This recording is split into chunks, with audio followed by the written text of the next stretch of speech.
on Sunday, but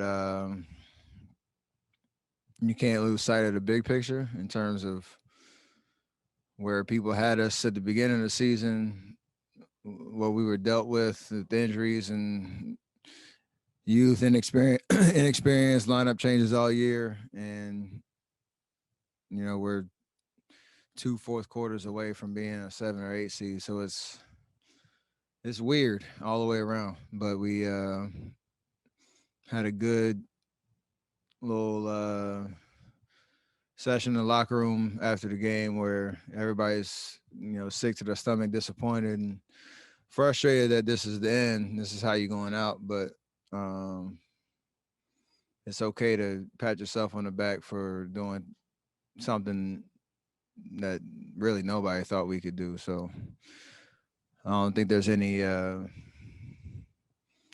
what's that terminology, moral victories, but this is it's weird because we're not used to this, but we're definitely proud of ourselves. And Steph, what did you feel pouring out of you as a competitor with 47 minutes tonight?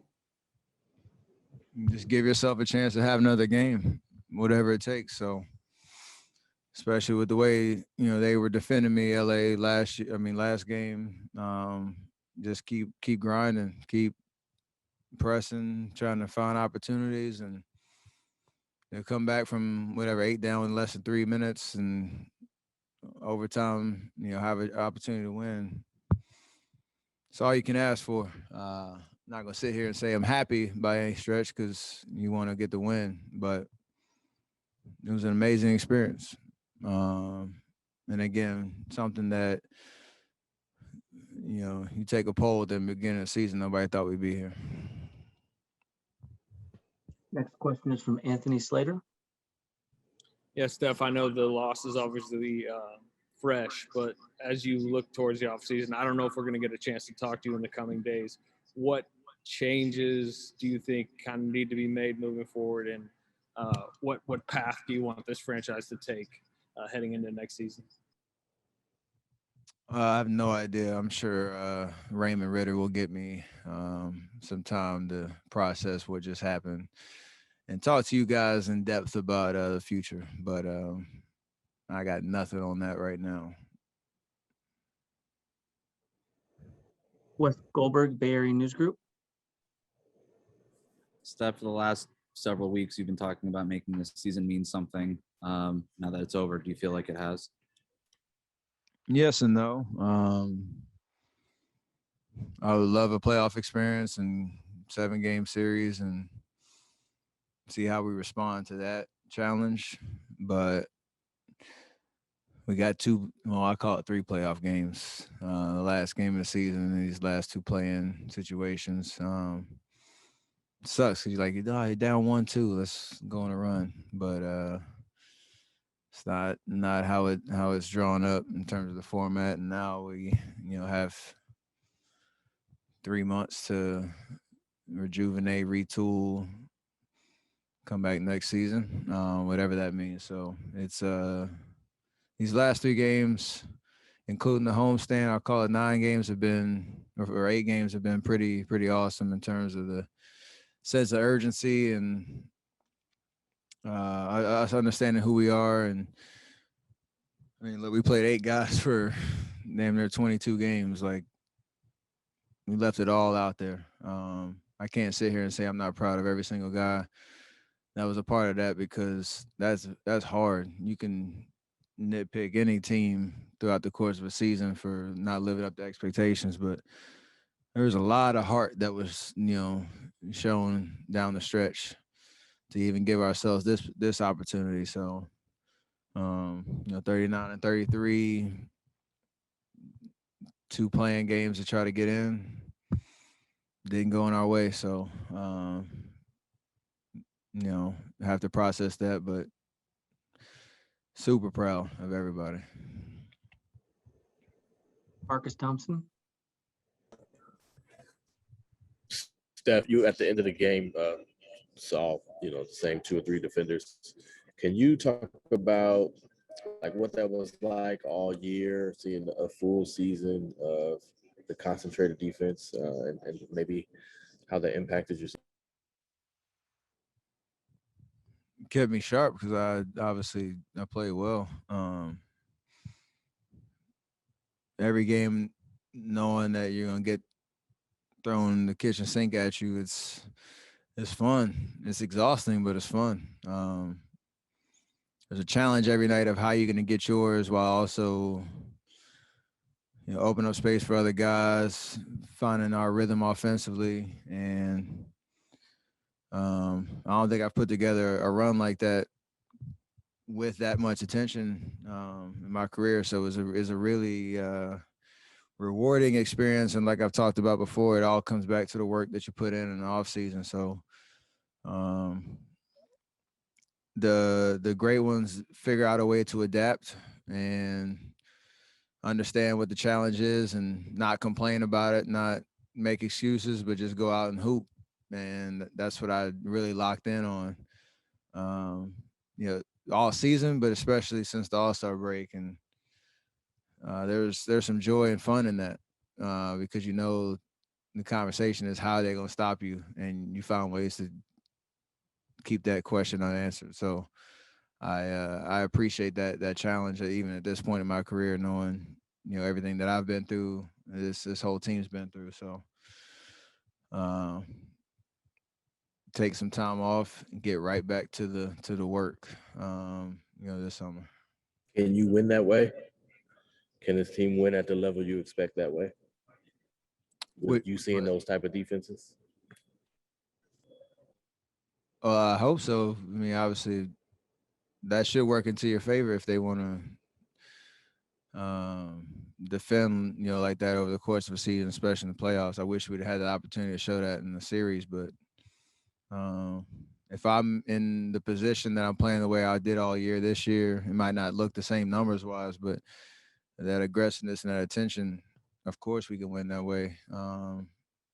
With the right roster. So we'll address that in the offseason. Next question is from Nick Friedel, ESPN.com. Steph, how much different do you guys instantly become going into next year with Klay back? He's a part of our DNA, and he is a huge part in our championship DNA and what we're about. So,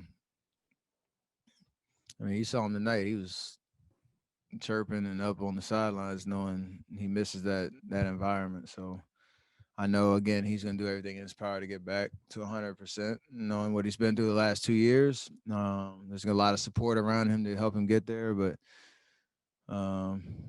whatever version of him comes back is definitely a boost. And we'll patiently wait for what that looks like. And real quickly, in case we don't get to see you for a little bit, is there any final decision right now on the Olympics? Not yet.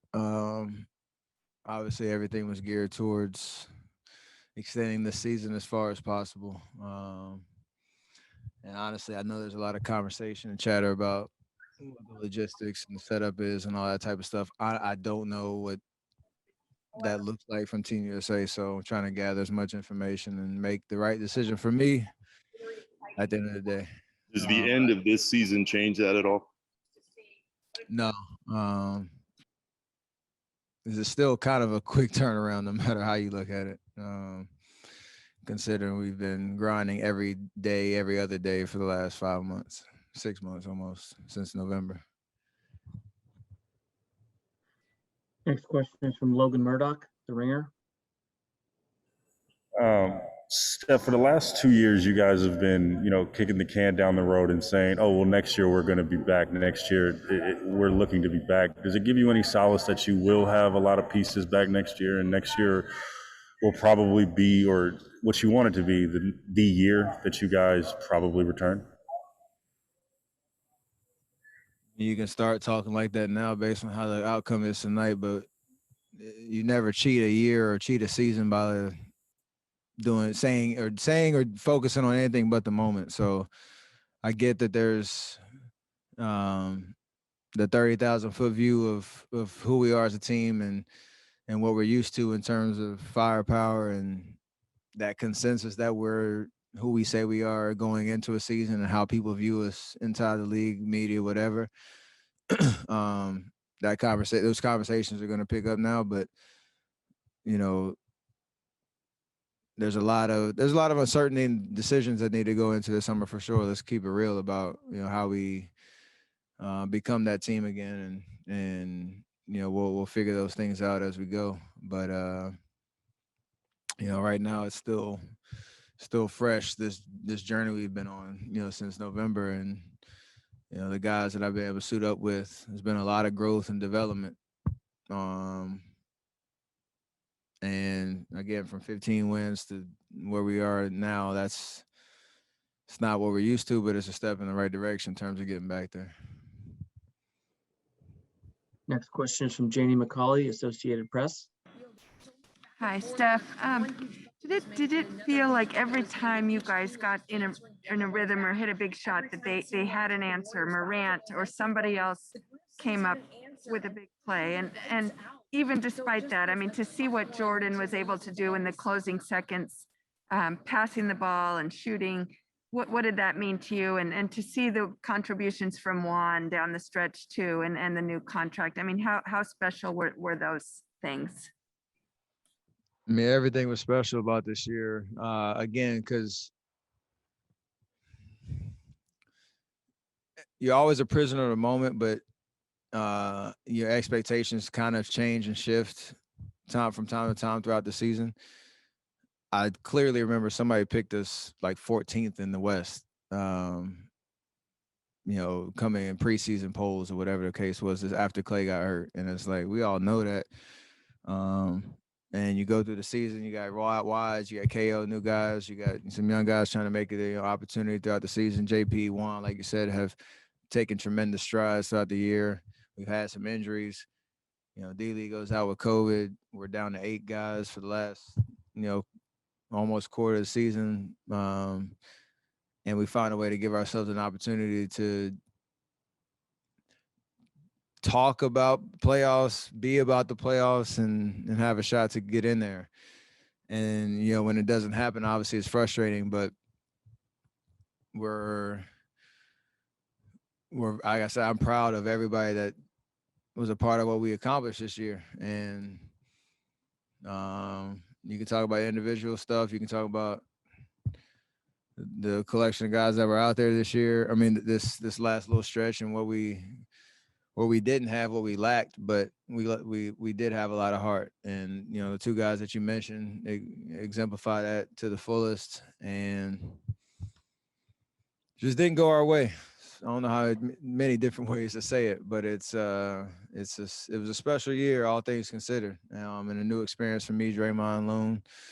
Tried to make the most of it, come back, bottle this up, everybody make the right strides, take advantage of the summer, and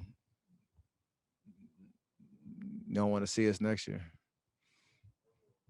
And the last question for Steph tonight is from Monty Poole, NBC Sports.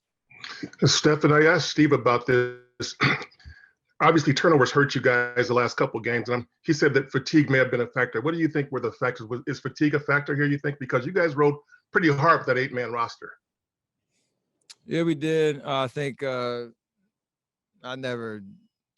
that's coach talk. I never talk about fatigue as a player, but a lot of it was knowing, you know, how defenses were guarding us and trying to, you know, make the right play. And sometimes you kind of force things or play too fast because you don't want to get, for me, don't want to get in the crowd.